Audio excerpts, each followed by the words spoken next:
Good morning everyone. आज जो है हम लोग क्लास टेंथ में 15.5 मीडिया और जन सहभागिता देखेंगे।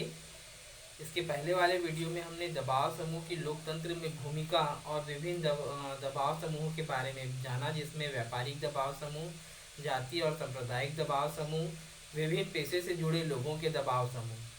ठीक है।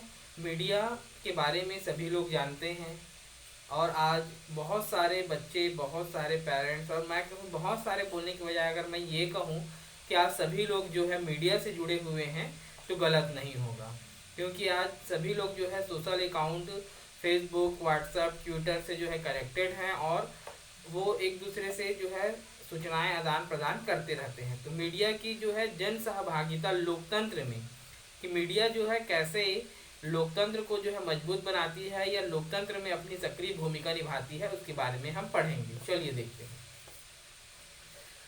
सूचनाओं, विचारों और भावनाओं को लिखित, मौखिक या दृश्य श्रव्य माध्यमों के जरिए सफलतापूर्वक एक दूसरे तक पहुंचाना संचार है। आज जो है हम कम्युनिकेशन, संचार के बारे में बात करते हैं। तो आज जो है हम अपनी भावनाओं को जो है बहुत आसानी से किसी एक साथ ही जो है अनेक लोगों तक पहुंचा सकते हैं। इस प्रक्रिया को पूरा करने में मदद करने वाले संचार के जो साधन जो हैं, संचार के जो साधन हैं वो माध्यम बनते हैं, जैसे अखबार, TV, radio, mobile, internet, social sites जिसमें फेसबुक, व्हाट्सएप, ट्विटर आदि शामिल हैं। पत्रिकाएं और सिनेमा भी अपना बहुत महत्वपूर्ण योगदान देती है। ये मीडिया जो है जिनके माध्यम से जो है, ये संचार के साधन है जिनके माध्यम से जो है हम अपनी बातों को पहुंचाते हैं। जन सहभागिता में मीडिया की भूमिका। ठीक है, संचार के माध्यम से हमेशा से ही शासन में जनता की सहभागिता बढ़ाते रहे हैं, लेकिन आज तकनीकी क्रांति के कारण संचार के माध्यमों का विकास तेजी के साथ हुआ है। आपको याद होगा, जब हम संविधान निर्माण और संविधान सभा के गठन के काम के बारे में पढ़ रहे थे, उस दौरान हमने क्या पाया था कि जो भी इनके द्वारा वाद विवाद किसी भी विषय को लेकर कर रहे थे, ये उसके बारे में ये जो है पत्र पत्रिकाओं के माध्यम से लोगों तक पहुंचाते थे और लोग जो है उसका जवाब देते थे और उसमें जो कमियां हैं या क्या होना चाहिए इसकी जानकारी वो देते थे। तो शुरू से जो है संचार जो है अपनी जन सहभागिता देता रहा है, परंतु आज जो है संचार का जो साधन है वो क्रांतिकारी हो गए हैं। लोगों के संचार के साधनों तक पहुंच बढ़ रही है। तकनीक में सुधार के चलते आज देश विदेश की खबरें हमारे लिए सहज उपलब्ध हो जाते हैं। समाचार पत्र पत्रिकाओं के द्वारा, साप्ताहिक या तो समाचार पत्र पत्रिकाएं होते थे या जो अखबार होते थे, वे लोगों तक प्रतिदिन नहीं पहुंच पाते थे। आज का पेपर 2 दिन बाद पहुंचता था, परंतु आज जो है लोगों के पास संचार का ऐसा साधन है जिसके माध्यम से त्वरित जानकारी जो है लोगों को उपलब्ध हो जाती है। इलेक्ट्रॉनिक मीडिया ने इसमें महत्वपूर्ण योगदान दिया है। आज हम देखते हैं या देख सकते हैं कि समाचार चैनलों की संख्या बढ़ती जा रही है। एक समय था जब हम दूरदर्शन के द्वारा ही जो है समाचार और अन्य मनोरंजन के साधन देख पाते थे। आज जो है आपके पास चैनलों की भरमार हो गई है। आपको हर देश के, हर क्षेत्र के चैनल अलग अलग भाषाओं में उपलब्ध हो जाते हैं। कहीं कोई भी घटना घटती है, उसकी तुरंत सूचना इन समाचार चैनलों के माध्यम से हम तक उसी वक्त पहुंच जाती है। पहले तो जो घटनाएं घटती थी वो चीज़ें जो है हमको समाचार के माध्यम से मिलती ही थी। आज ऐसी चीज़ें हैं कि कहीं पर अगर कोई घटना हो रही है और घट रही है तो वो हमें लाइव, वहाँ पर जो चीज़ें हो रही है वो हमें लाइव देखने को मिलती है, कि हम घर बैठे ही वहाँ पर घट रही घटनाओं को जो है देख सकते हैं। वो इलेक्ट्रॉनिक माध्यम और संचार के सहयोग से ही संभव हो पाया है। इन संचार के साधन ने लोगों की भागीदारी बहुत सहज ढंग से बढ़ाई है। संचार के ये साधन केवल सूचनाओं को पहुंचाने का ही कार्य नहीं कर रहे हैं, बल्कि जनमत बनाने में इनकी महत्वपूर्ण भूमिका हो गई है। आप देखते हैं कि चुनाव के दौरान किस पार्टी की सरकार बनेगी, जनता का क्या रुझान है, जनता सरकार से क्या अपेक्षाएं रखती है, ये सारी चीज़ें जो है न्यूज़ चैनलों के माध्यम से सरकार और लोगों तक पहुंचाई जाती है। सरकार की नीतियाँ क्या है, सरकार किस प्रकार के कदम उठा रही है, कौन से काम उनके द्वारा किए जाने हैं, किस प्रकार के कामों में जो है जनता सरकार से कुछ और अधिक अपेक्षाएं रखती है, ये सारी जानकारी जो है मीडिया के माध्यम से जो है लोगों और सरकार तक जो है पहुंचती रहती है। अब लोग सरकार के किसी कार्य या किसी घटित घटना पर मीडिया की खबरों के आधार पर अपनी राय लेते हैं। साथ ही बहुत तेजी से अपनी राय लोगों तक भी पहुंचा देते हैं। हाल ही के दिनों में ऐसी घटनाएं हमारे सामने आई है जिसमें मीडिया ने जनमत तैयार किया है। आज आप देखेंगे कि जब कभी किसी प्रकार की कोई घटना किसी क्षेत्र में होती है और उस क्षेत्र की उस घटना के संदर्भ में यदि कहीं पर लिपापोती की जाती है, अर्थात उस घटना या संबंधित जो पीड़ित व्यक्ति है उसको न्याय नहीं मिल रहा होता है, तब मीडिया जो है व्यापक जन समर्थन पैदा करती है, लोगों से जनमत तैयार करती है और सरकार पर दबाव बनाती है कि वो अपना काम सही ढंग से करे। ऐसे एग्जाम्पल आपको देखने को मिल जाएंगे। अभी तत्कालिक में हाथरस की घटना थी जिसमें जो है एक पीड़ित लड़की को जो है जब जला दिया गया था तब जो है उसके खिलाफ कार्यवाही की गई थी और दोषियों को पकड़ा गया था। दिल्ली की एक घटना है निर्भया की, उसकी जानकारी जो है अभी हम आगे पढ़ेंगे। निर्भया कांड से लोग सब परिचित होंगे। दिल्ली में एक लड़की के साथ कुछ लोगों ने अमानवीय हरकत की।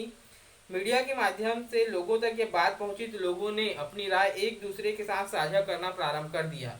आप लोगों को याद होगी ये घटना कि कैसे जो है रातों रात जो है इसमें पूरी मीडिया ने महत्वपूर्ण भूमिका निभाते हुए पूरे देश को जो है इस घटना से अवगत कराया और एक व्यापक जन मत तैयार किया था।